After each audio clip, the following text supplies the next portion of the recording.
Welcome to Afternoon Light, the podcast of the Robert Menzies Institute, hosted by Georgina Downer.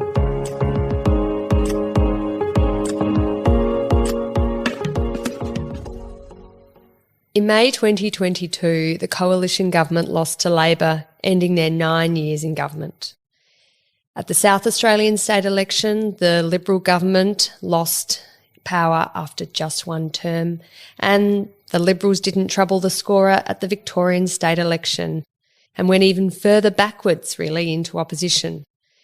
The Liberals lost government in New South Wales in March, and Labor now is in government across all states and territories in mainland Australia, leaving just Tasmania with the only Liberal government in the country.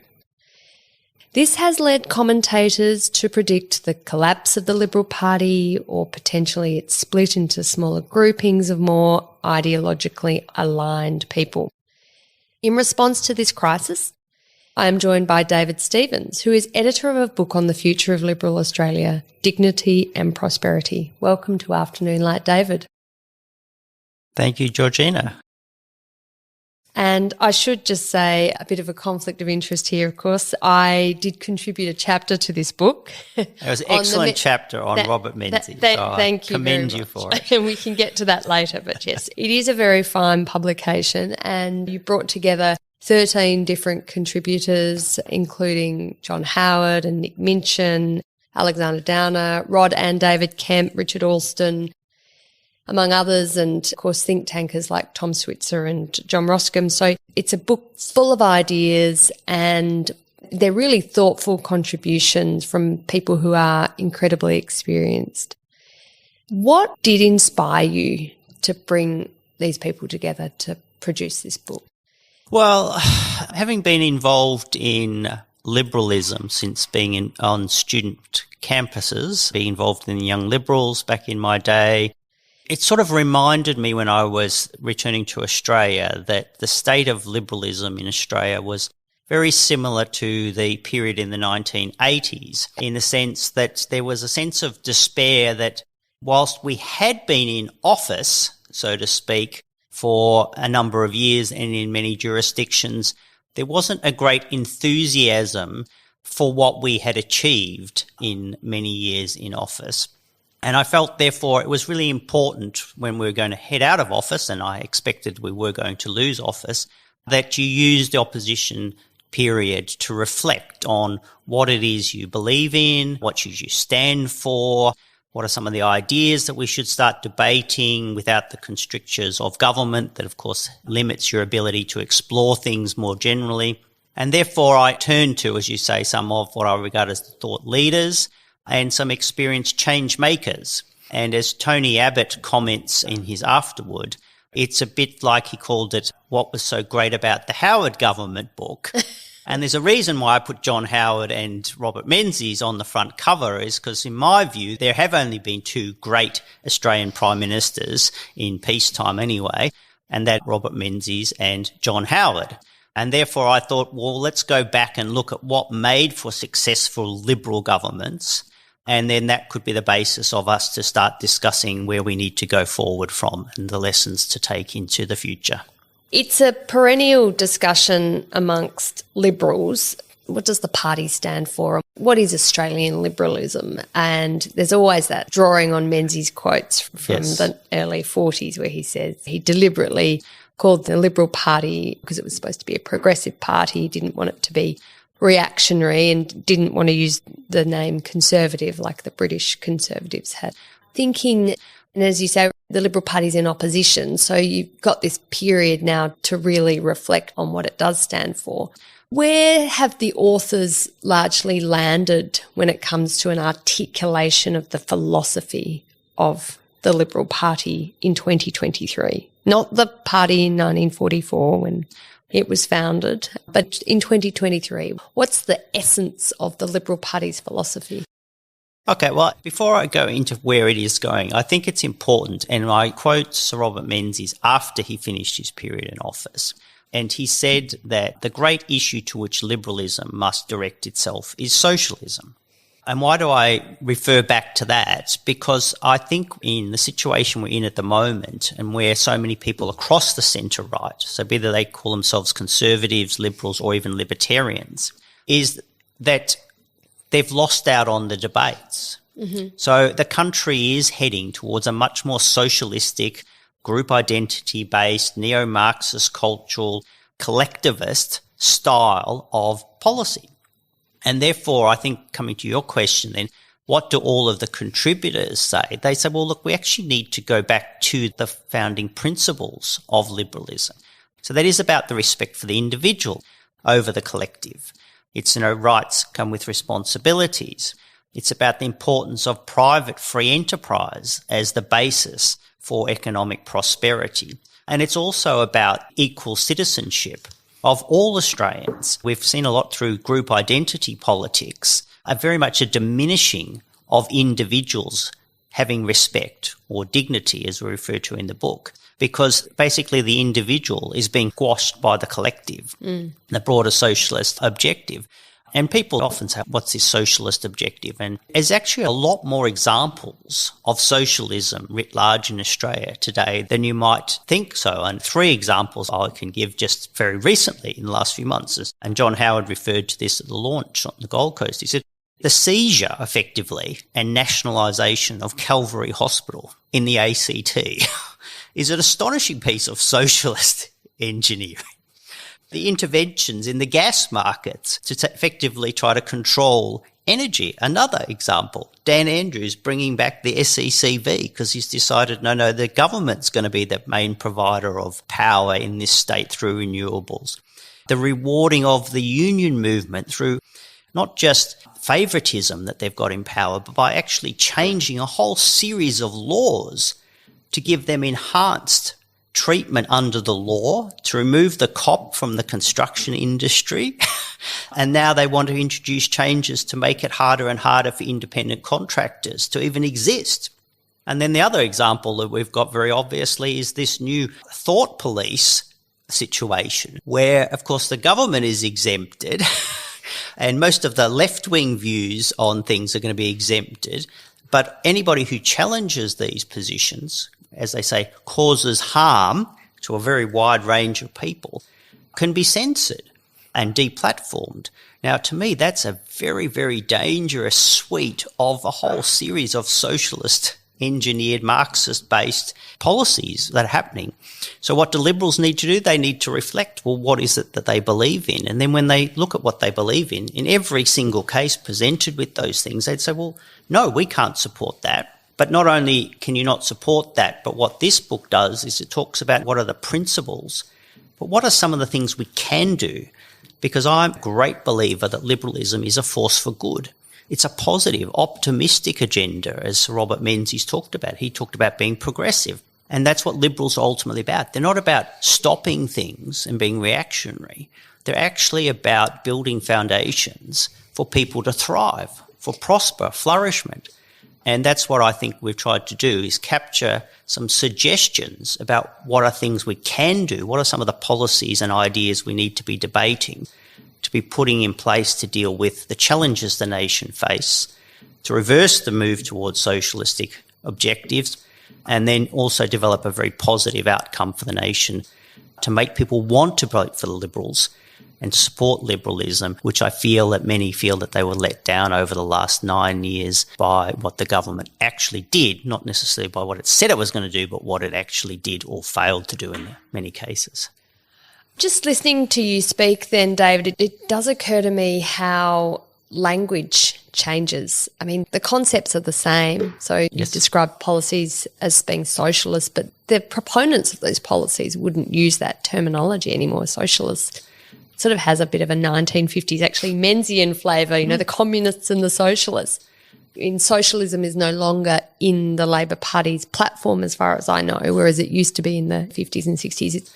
They're social democrats now, and we see the term progressive used to describe policies that are of the left. Why progressive used to be used by the centre-right in the 40s, but now in the 2020s it's used by the centre-left. I think that's a really curious thing. The same can be said too for the term, and you haven't mentioned this, but it's all part of the same genre, social justice.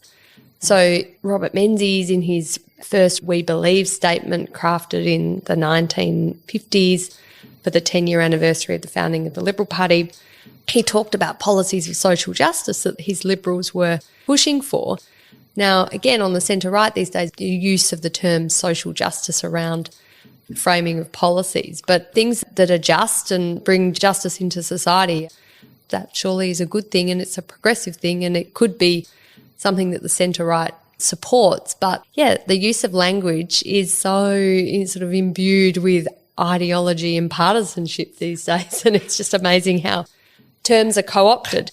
But I did want to reflect on John Howard's chapter, how he talks, in your book, he talks about that interdependence of conservatism and liberalism. When people, particularly political commentators, they call the death of the Liberal Party or the death of centre-right as we know it in Australia, and it'll all kind of crumble and pull apart, they often point to this failure of the strands of conservatism and liberalism within the Liberal Party as a fatal flaw. And I'd like to understand that. So John Howard sees that actually as a strength, that this broad church idea of, in these days they call them the moderates and the conservatives, but small L liberals, classical liberals, and the more socially conservative types within this broad church, can they coexist or can't they? John Howard thinks they can, but you've collated all these chapters together and been to a few launches and had many thousands of conversations. How do you see it working today? Well, I'll come back to language because the point you've touched on is really important. And in the book, a number of the contributors discuss language, particularly Dr. David Kemp. And I agree with you that in many ways the centre-right has lost that cultural battle as well, because they've actually left the field on major terminology and let the left hijack them. Those policy examples I gave you, socialistic-driven policy examples, they're not progressive policies. They are actually regressive policies, to your point. And in the book, we talk a lot about language. And this comes to your broad church argument. One of the things that, if you read very carefully, we've stayed away from is describing Liberals as conservatives. And it doesn't mean that the broad church of the Liberal Party doesn't encompass conservatives. It does. And I think it's very important that the broad church has, I call it the broad centre-right, which is conservatives, liberals and libertarians. And what unites them is an opposition to socialism, collectivism, Marxism. And that was to Menzies' whole creation of the Liberal Party. He said, we don't want to necessarily represent just one interest. We want to bring together all of those interests who have a common viewpoint, and that is we don't agree with big government. We don't agree with the protection of special vested interests. We represent those who don't have that ability to represent themselves, and that constitutes people who have more conservative views, people who have more liberal views, people who have more libertarian views. And we've seen the Liberal Party in particular splinter far more votes to what I would call fringe or breakaway centre-right parties than we saw, for instance, lost to the Teals or the Greens. We now know, and it's covered in the book, that fewer than 1 in 5, it was about 1 in 6, Teal voters was ever a coalition voter. People say, oh, Josh Frydenberg lost Tim Wilson and these people lost their seats because of all these Liberals all decided they were going to vote Teal. Well, that didn't happen at all. What they lost the seats is, if you look at those seats, the left all united, and in what was a broad swing against the government, they lost. We lost the seat of Higgins to the Labor Party. And having been involved in Higgins and Kooyong, you can't tell me that Higgins is fundamentally so different to Kooyong that it would go to the Labor Party and Kooyong would go to anything other than, again, what is effectively a left-wing representative, who is the Teal. So we do need to have a broad church and we need to accommodate. But my view is, and if you look at the things that are proposed here, most of the, I'd say almost everything that's here can be accommodated within the broad church that John Howard was able to do. And that's because if you focus on, again, what unites you, and that is an opposition to big government, to oppressive government. We don't want people telling you how to run your business. We don't want people telling you how to run your life either. And equally, the Conservatives, but also I would say classical Liberals, are very much defenders of key institutions. And Robert Menzies, the left always criticised him as somebody who was always grovelling to the monarch and the empire. But as you say, he was actually running a progressive agenda, future-oriented agenda. And our opponents will do that. And one of the things I think can be a mistake, and again, this is on a language issue, but also do with the broad church. And we make this point very strongly in the book that we are the Liberal Party. And Peter Dutton, in his very first statement, if you remember, when he was elected leader, came out and he said, I'm the leader of not the moderate party, not the Conservative Party, but the Liberal Party. And I think that is very, very important that we remember that is the mainstay of the broad coalition, is actually a liberal orientation that seeks to accommodate libertarians and conservatives as well. But we have, I think, too easily fallen into the trap of allowing our opponents to tag us as conservatives. And when you and I went through our earlier stages of our political career, we rarely ever described ourselves as conservatives. That was what Republicans did in the United States. It's what Tories did in the United Kingdom. But in Australia, we always very proudly said, no, we were Liberals. We might have been more classical Liberal than some, but we were still very much Liberals. And in recent times, I think allowed ourselves far too easily to be tagged as conservatives. And when you think about the issue with youth voters, you discuss the idea, the term conservative, with anybody under 40 years of age. It's a bit of a turn-off. And they will immediately think, fuddy-duddy, stuck in the wool, uncompromising, not interested in anything other than the past. So if you choose to say that that's what you want to be tagged as, it's no wonder young people find it rather off-putting. Whereas you talk about what liberalism is about, empowering individuals, giving you hope for the future, helping to let you strive to achieve, supporting the flourishment of the individual. Hey, young people like that. That's the language they want to hear. They don't want to hear, no, big government's going to tell you how to live your life. So language, to your point, is very important, and the broad church accommodating that and understanding that is very important as well. I found Tom Switzer's chapter on the sort of international comparisons very useful and I think worthy of a response to what you've just said, because he compares what's going on in Australia with what's happened in the US and the UK. And he's talking about the Boris Johnson's Conservatives bashing through the red wall in Northern England and winning seats there. And, of course, Donald Trump being able to win the Rust Belt seats that have been traditionally Democrat. But he contrasts the Australian experience, which is, I think, right and important, that we need to see ourselves in Australia as distinct. The political traditions in Australia, sure, we borrow from other Western liberal democracies, absolutely. And, of course, the inheritors of the British system, and the British obviously got a huge influence on the foundations of the United States system. But we also have our own distinct system. And what's important to remember is that in the 19th century, Australian Liberals, those on the centre-right, never wanted to be called conservative. They completely avoided that. In fact, it was when you were casting around for names, you would never have chosen conservative. That was not seen as part of the Australian tradition. They were Gladstone Liberals. Yes. And it was not also seen as a favourable moniker. So you wanted to be egalitarian, you wanted to eschew class-based system, having an aristocracy, a bunyip aristocracy. You wanted education for all. These things were uniquely Australian in contradistinction to what was going on in Britain. So I think we do need to, when we import ideas and the names of sort of political movements into Australia from, say, the US and the UK, I think you have to do that with an incredible amount of thought about whether that actually does fit our context, because I think often it doesn't really fit as neatly as people might sort of instinctively think. Look, I agree completely. There are definitely broader socio-demographic changes happening around the world.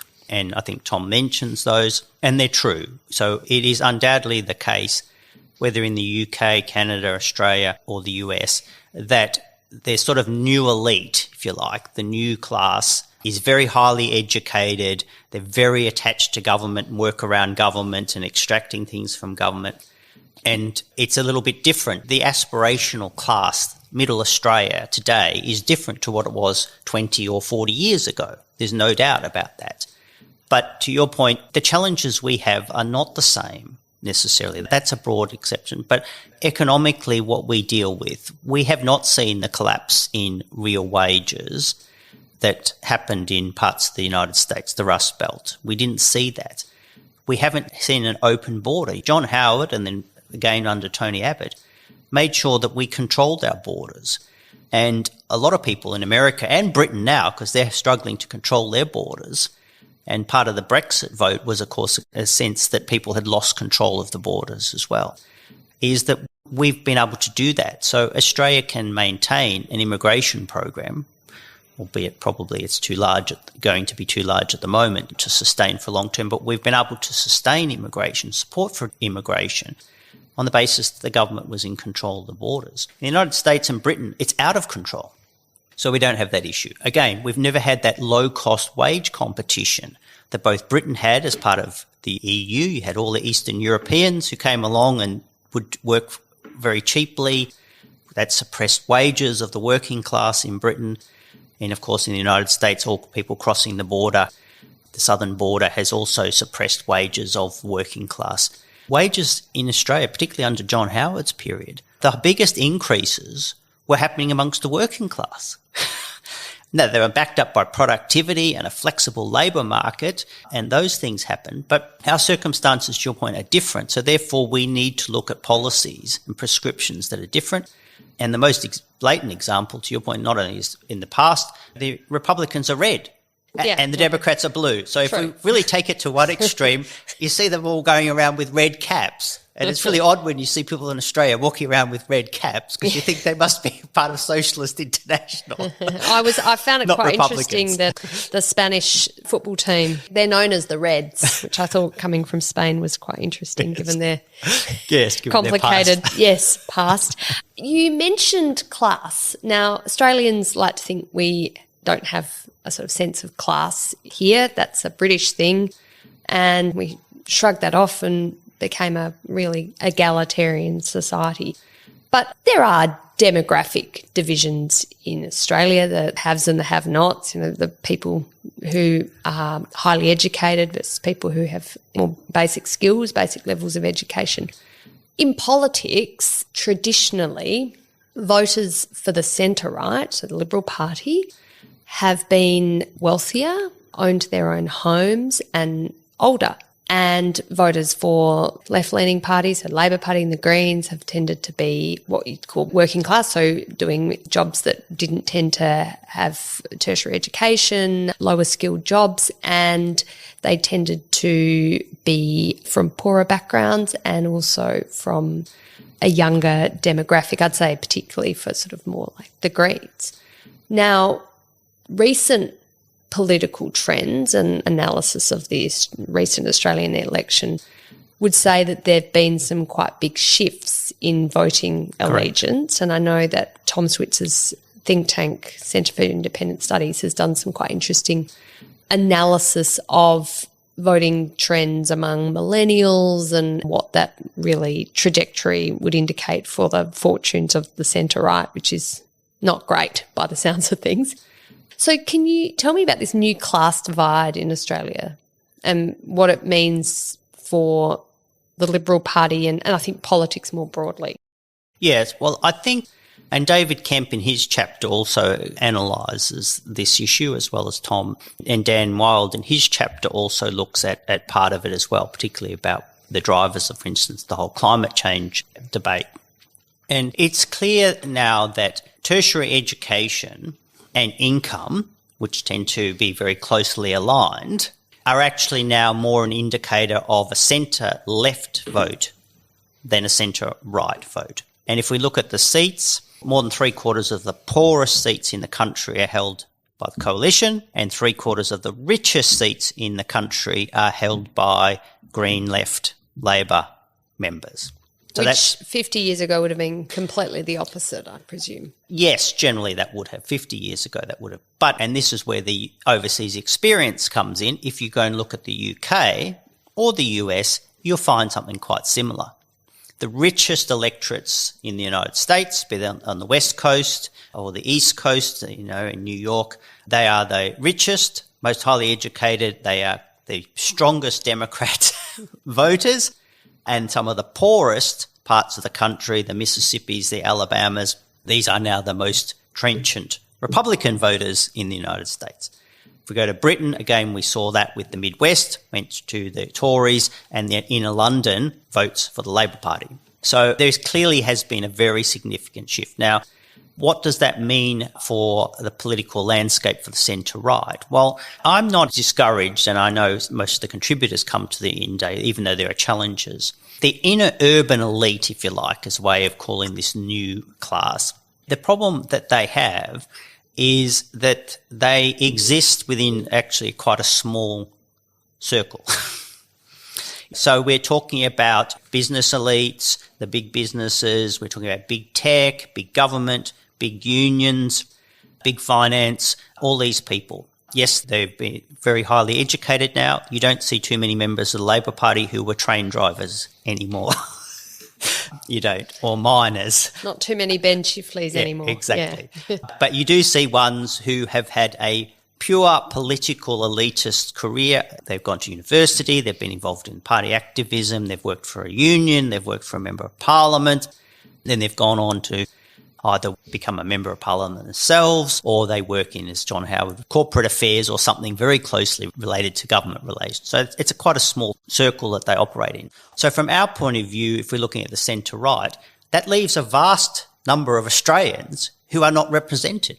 And I think we're starting to see, perhaps the Voice is a bit of a wake-up about this, that you can have as many elites as you like lining up, telling you, no, you have to take position on an issue. When they're given the choice, often very quietly, they don't make a big song and dance about it because you don't see anywhere near the amount of money splashed around by the No case or prominent people coming out on the No campaign. But the polls seem to be indicating that most Australians are very quietly saying, no thanks.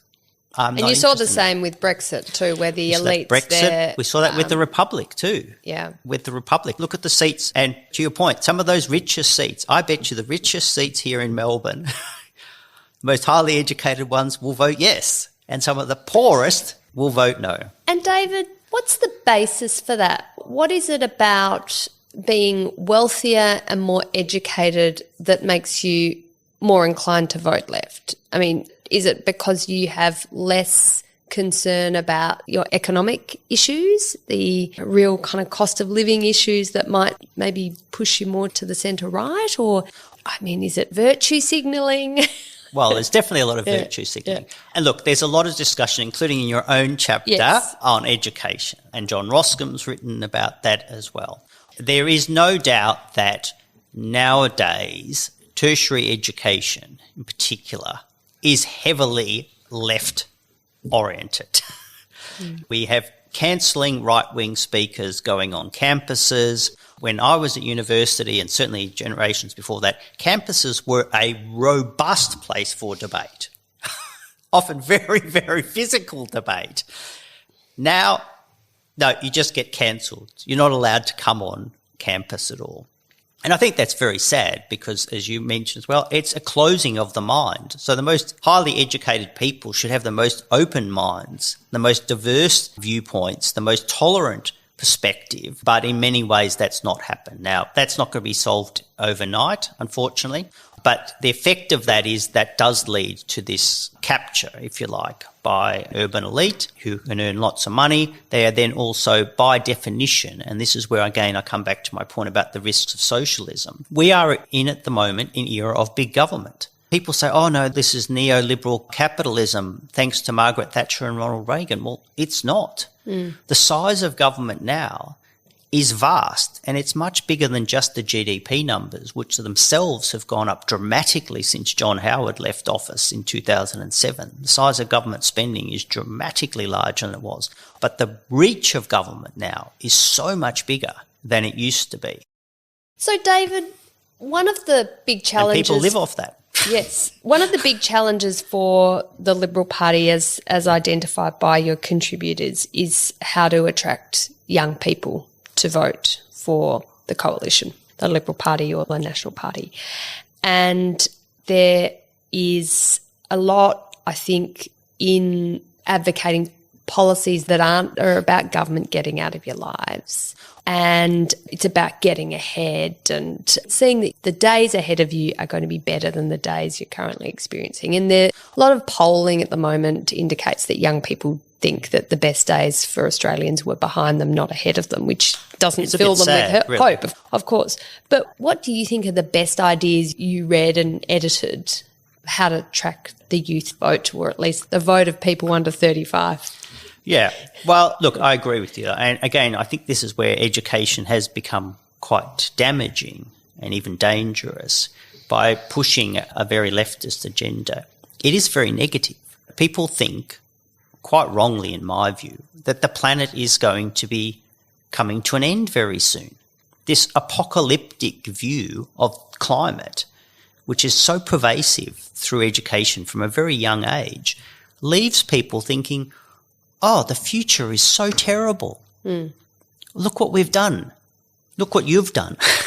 To older people, you've ruined it. So why would I have any hope for the future? So language is very important. I think we need to talk of the positivity. That's why we talk about dignity and prosperity, about the future, because liberalism is about letting people flourish and helping them to flourish, providing the environment for them to flourish. And we need to be able to address young people that way as well. The flip side of that, and I again think we should talk about this, is when you talk to young people, they actually don't like being told what to do by authorities. Generally haven't for most generations. Or their parents, for that matter. And then, so therefore, when you talk about big government and big unions, what role do they play? Well, first they control all of your savings. They do. And they also make it really hard for you to start a business and be an entrepreneur or go out on your own, which young people love. They love being enterprising and entrepreneurial. Most independent contractors are young people, and they like that. So we need to explain to them, well, you need government and all this bureaucracy to be removed. Get it out of your way rather than letting it be there. One of the big issues, though, for young people clearly is home ownership, and it's a massive challenge. And you look at any of the stats, it's getting harder and harder and harder to buy your own home. And it's been recently in the news, and of course there was a big COAG meeting about the impact of ever-increasing rents on young people who invariably are renters. And of course the Greens have really grabbed this as a policy to push very hard on, for their own political purposes, to win more seats and put pressure on Labor, of course. But they've got a lot of traction with the Labor Party. Actually managed to get some pretty big concessions from governments, state and federal, and the recent commitment from last week, we're recording this on the 22nd of August, was to prevent landlords from increasing rent more than once a year. Right? So that's another government intervention. Now, Robert Menzies, one of his most important legacies was what he did for home ownership in Australia. So he comes to government in 49. Home ownership is around 53%. By the time he retires from politics in 66, it's 71%. And that's for young people too. And it's gone backwards. Yeah. So since then it hasn't ever been that high, and it's chipped down over the years, and now for young people it's really, really tough. That has got to be a priority of the centre-right, of the Liberal Party and parties of the centre-right, is how to solve the home ownership problem for young people. But how do you marry policies around home ownership for young people while also not damaging the single biggest investment that most people make and older people make, which is their home? If you're bringing down property prices, you're bringing down the investment of homeowners. So that's an issue. And, of course, people who've invested in investment properties, if you're bringing down those investments, that's also reducing their income. If you're capping their rents, you're reducing maybe their super that they put aside for their retirement.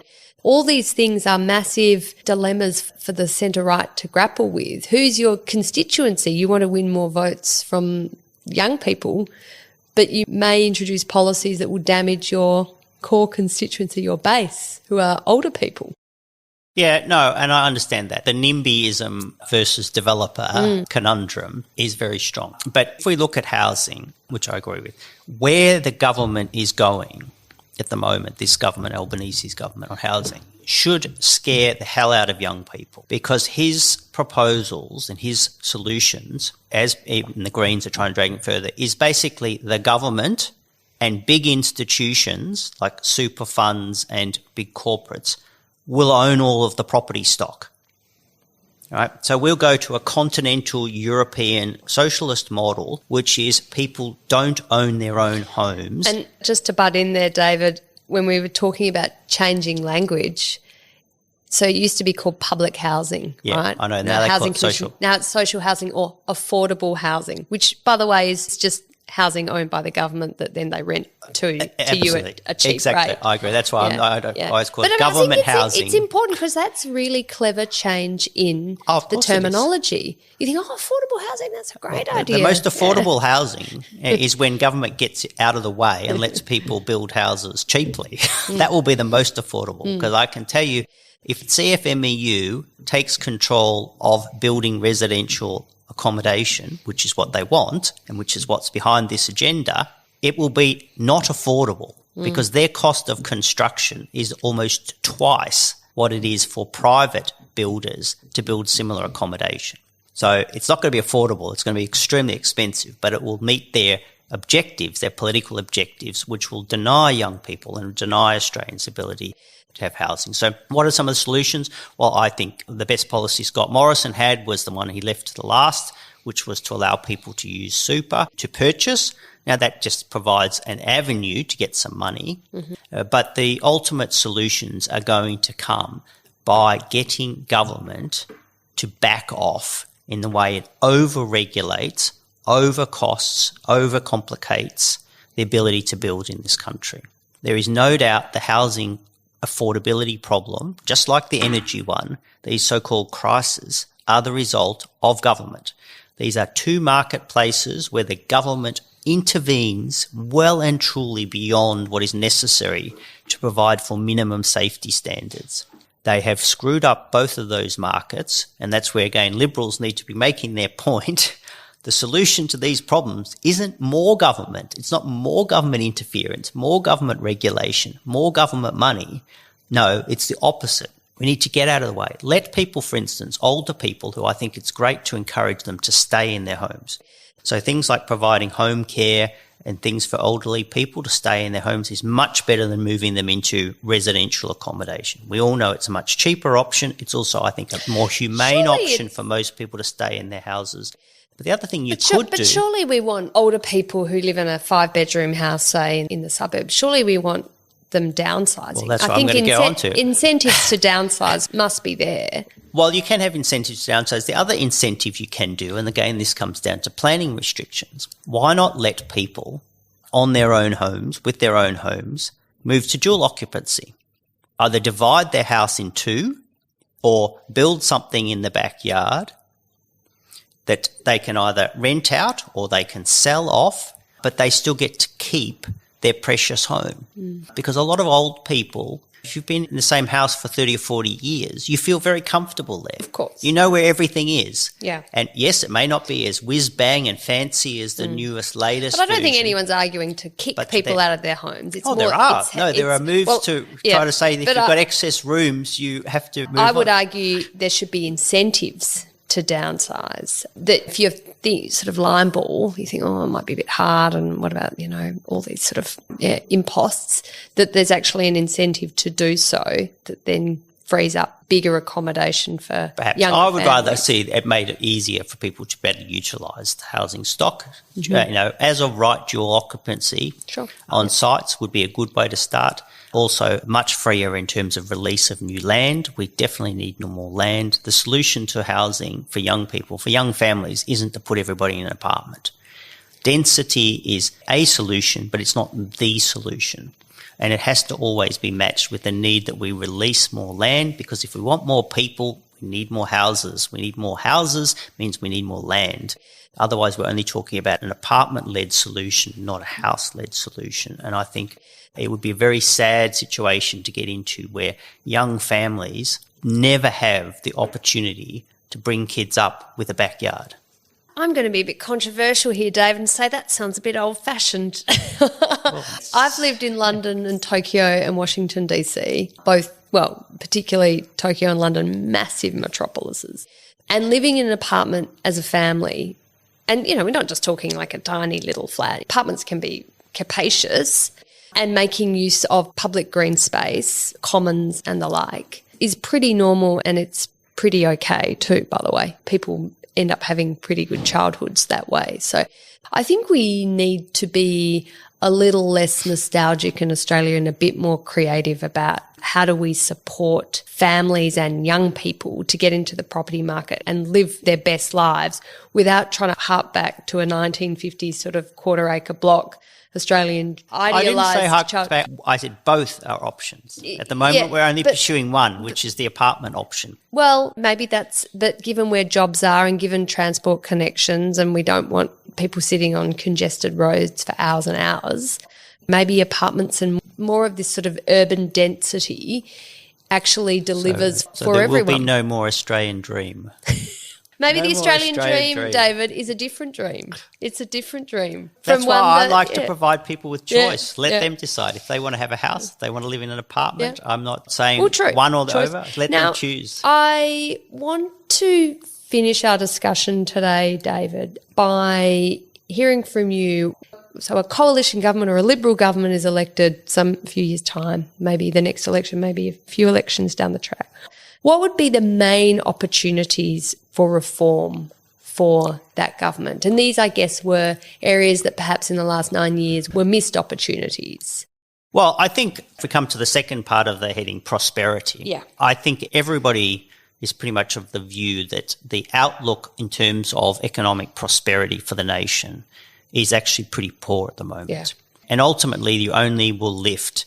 What we're interested in is per capita living standards. So just having mass immigration doesn't necessarily lift per capita living standards, which we know it doesn't. In fact, it's been going backwards from a number of years on that. Secondly, we need more productivity. So that means we need a lot more flexibility back in the economy. We haven't really had any productivity enhancing agenda in this country since John Howard and Peter Costello left.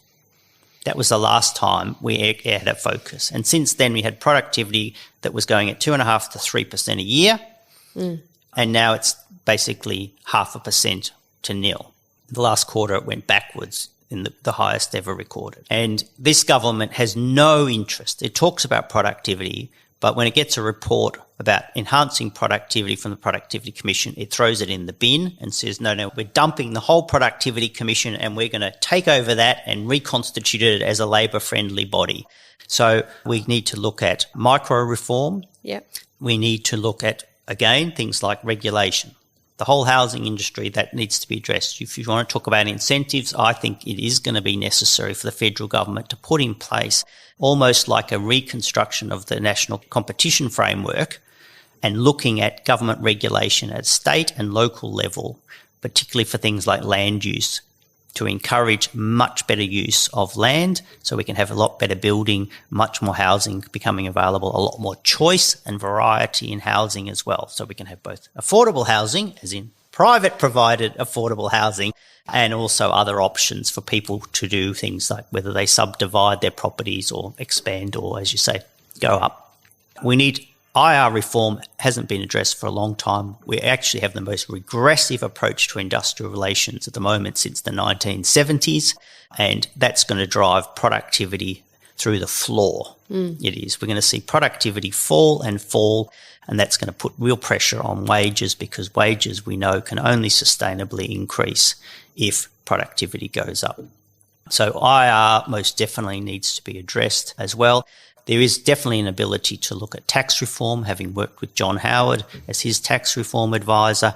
Again, we've had nothing significant on the tax reform front now for 20 years. It was the last time there was any major tax reform in Australia was over 20 years ago.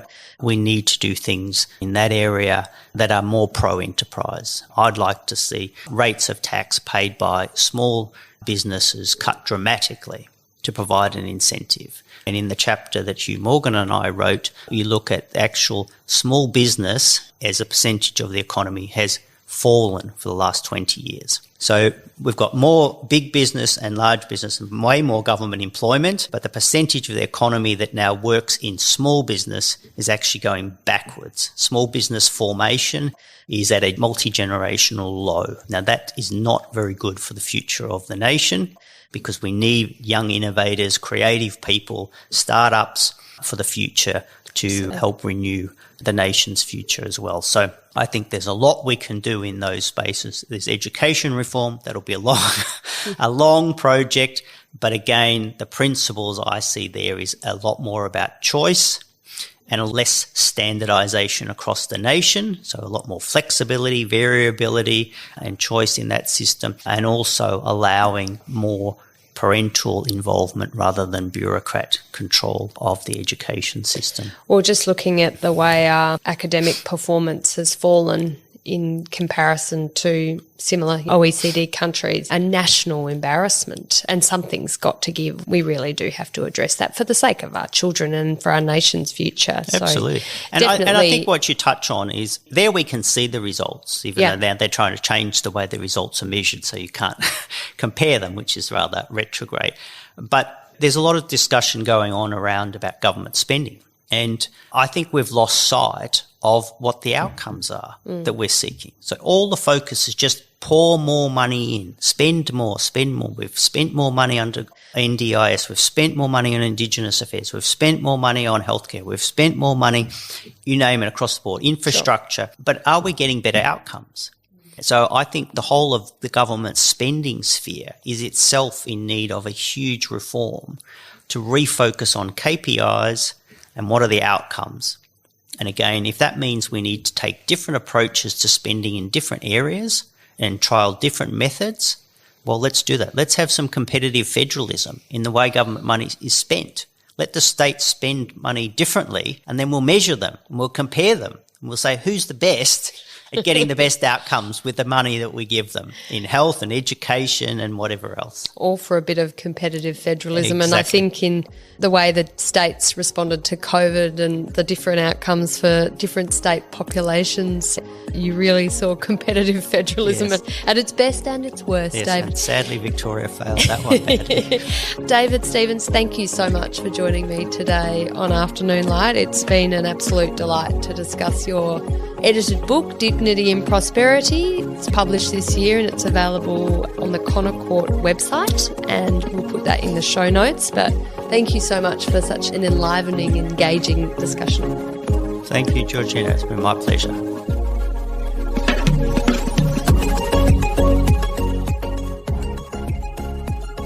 That's it for this week's episode of Afternoon Light, the podcast of the Robert Menzies Institute. Please make sure to subscribe and catch up on our latest online content on our website or on Twitter, LinkedIn or Facebook.